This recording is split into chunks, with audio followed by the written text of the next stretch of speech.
My character is the comic relief in the game, Sir Cadwell. He's a kind of Don Quixote character. He loves battle. He loves to go on a quest and to try and help helpless maidens and all that kind of thing. And he loves fighting, but he never seems to be the slightest bit scared about it. He regards it as a great game. And if he is wounded, then he's incredibly brave about it, in a British sort of way. This is the second worst. No, this is pretty much the worst thing.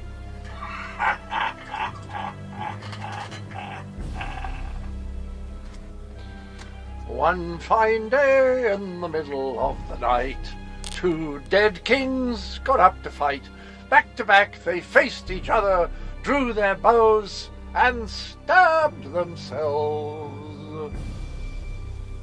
I have the honest feeling we've discussed this before, or did I already mention that? No matter. I am Sir Cadwell, the Undaunted, Knight of the Court of Cold Harbour, champion of chivalry, defender of the defenceless, shepherd to the soul-shriven. Well, this has my knickers in a twist. We have a perfectly fine army, but what good is it, sitting around this side of the chasm, twiddling its collective thumbs? It's rather embarrassing, if truth be told. I always thought it would be wonderful to be a great archer. I think I grew up on Robin Hood and westerns where sort of people fired guns or arrows very, very accurately. And that always appealed to me. But if you wanted to be a bowman in the British Army in 1350, for example, at the Battle of Crecy, you had to start very, very young because you had to develop the most extraordinary musculature. I like it when my character, Sir Cadwell, gets rather vague or confused. I like it when he says, you've been asked, tell me about yourself, Cadwell. He says, I have the oddest feeling we discussed this before. Or did I already mention that? Oh, no matter. I like that kind of vagueness. I like playing that. Based on my experience with the Elder Scrolls Online, I would definitely do another video game because I had a really good laugh. It was really fun. And I'm interested to see, not that I'm very good at playing video games, I feel like I would only sort of get to the first level and never see the stuff I've done. But it was really fun. I'd definitely do it again. I like being in the dark. I voice Queen Iren in this, and she is a queen, so she's quite tough and uncompromising, but then seems to have a softer side and a humorous side. And I've enjoyed all of that stuff, but I did quite like when I had to talk to somebody who turned into a cat, but I was a man. I've been a man as her twice, and that was quite fun. I wasn't expecting to have to do that, so it was nice. Outright traitors like Norian we end, no question. The problem is that traitors like Norian are only fanning the flame. If I can't win over my people, the Heritants will be dealing with me instead of the other way round. Your king needs to stop talking out of the side of his mouth.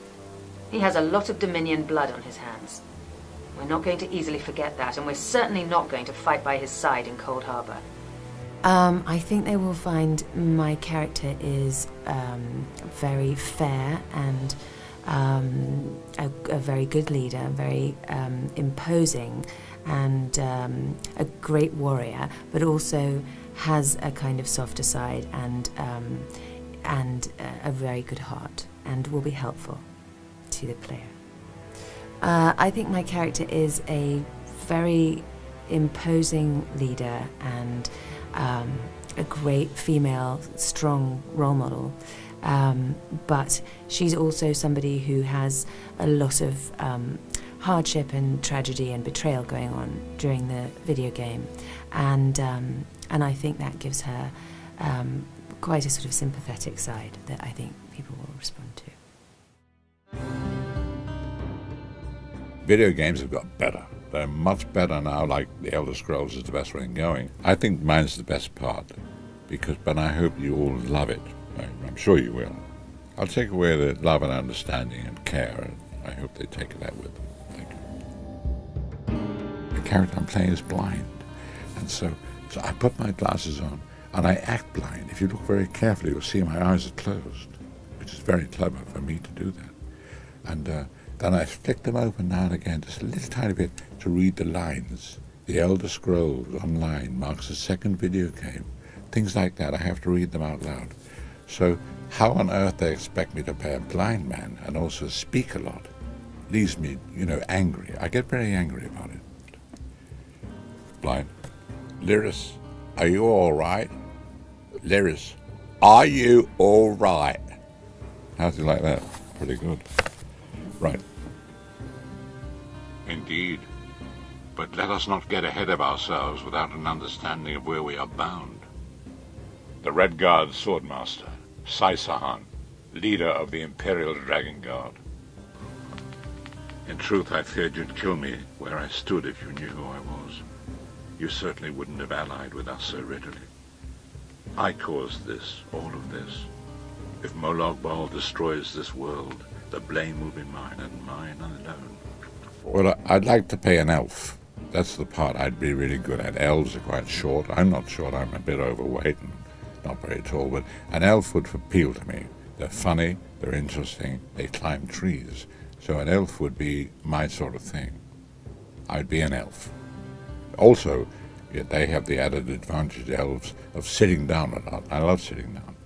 If you played a king or some duke or something, you have to keep walking around. I don't want to do that. So I'd be happy to play an elf. I like the Elder Scrolls. I'm tailor-made for the part. And I'm used to playing blind men. I always play blind men. I enjoy it very much. The character that I play in the Elder Scrolls is called Abnathan. The best way to describe him would be supremely confident and arrogant. A man who clearly has a very, very high opinion of himself and a very low opinion of others, which is even more crucial.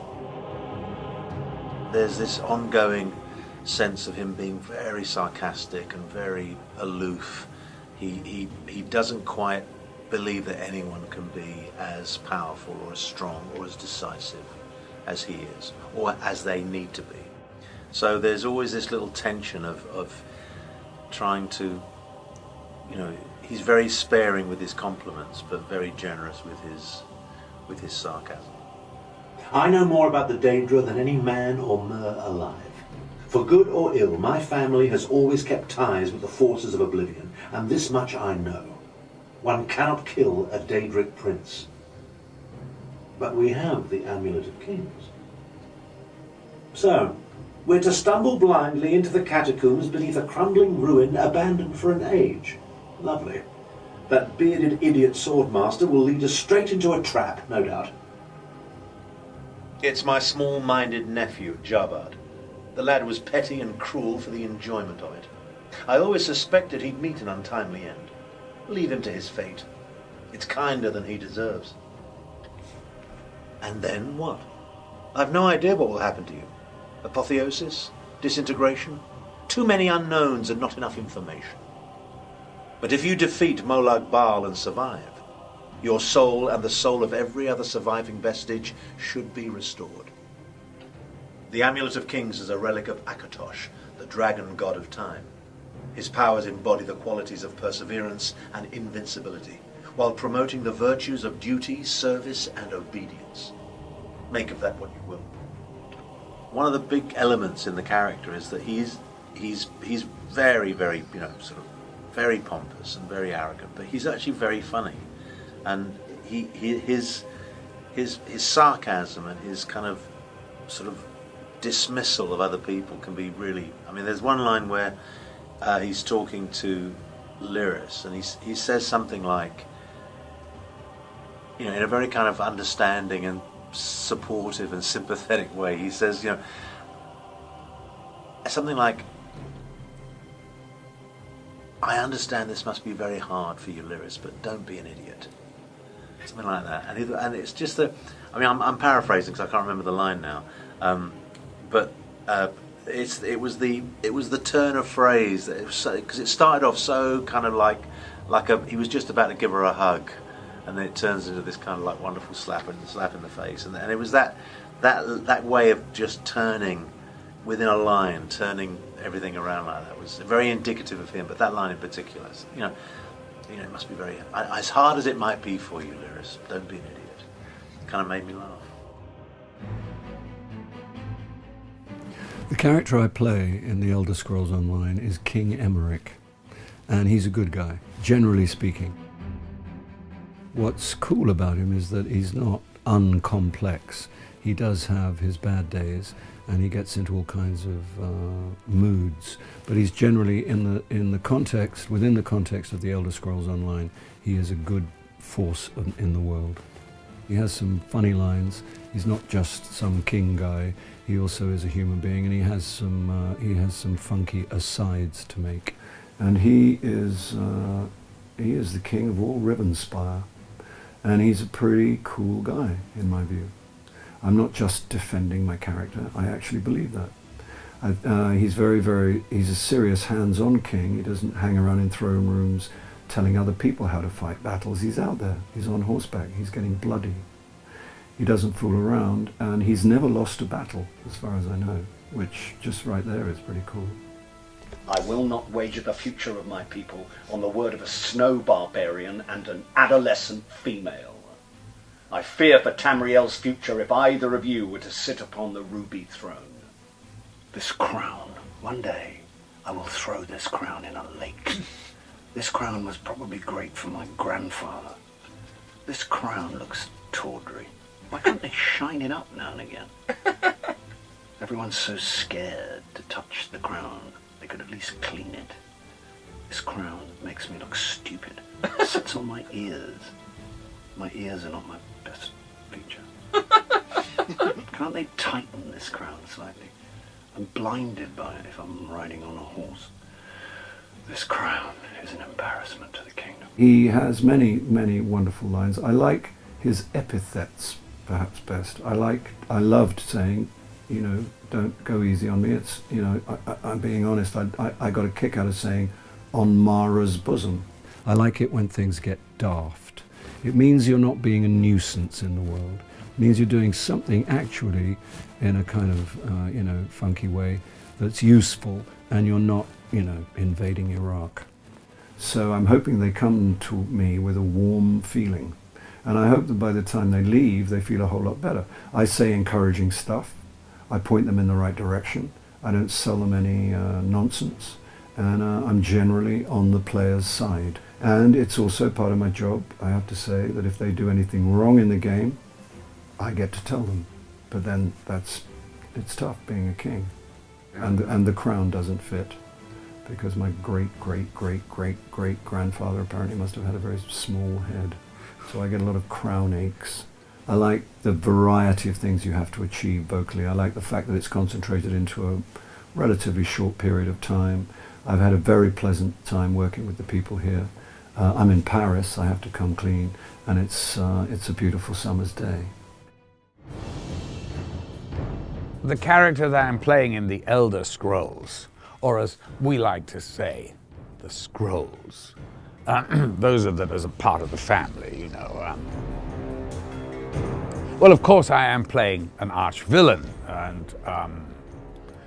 but as I always say, a piece is only as good, often, as its villain. And I think this one is particularly nasty, actually. I think he's going to beat up the player of the game quite nicely. And by the way, he's not really very polite, which I do like about him. I'm from the north of England. We're rather gruff in the north of England, and I like that. No nonsense, right to it. But does he have a heart? Of course he does, yes. I mean, a villain without a heart would be a sad, sad thing. So we try and give him some vulnerability. I don't quite know what it is, and do I enjoy playing them? Of course I do. I mean, I'd much rather play the heavy than the hero. Submit to the will of Molag Bal. Fall to your knees and worship me. I don't need to kill you. I just need you to wish you were dead. I grow weary of your games, Meridia. I grow weary of your games, Meridia. I am God of Oblivion. You are less than nothing. I will have you, Vestige. Pathetic prophecies and trinkets of holy powers are fleeting. I am immortal. I am undying. your world will drown in blood. All of Nirn shall be mine. I would hope, though, that people will go, wow, that guy was pretty cool. I don't want them to emulate what he's doing or saying even, but just, you know, he's got to be this threat and you know, I hope there's a little bit of humor there somewhere. He's one of those characters. He's really a beloved and sweet guy underneath all that. Your black heart pleases me, mortal. I'll leave you with a gift. And one day, you will repay me with your soul. Yes, well, the character that I'm playing in the Elder Scrolls is Molag Bal, or Little Mo for short. He's actually, how can I put this? He's I hate to use this word, but it's the only word that really describes him, a demon god. I think that actually video games, they lend themselves beautifully for movies, don't they? There's a lot of them about. I'm Malcolm McDowell, and we've been working on the Elder Scrolls, and I'm playing the part of Little Mo. He's an evil bastard.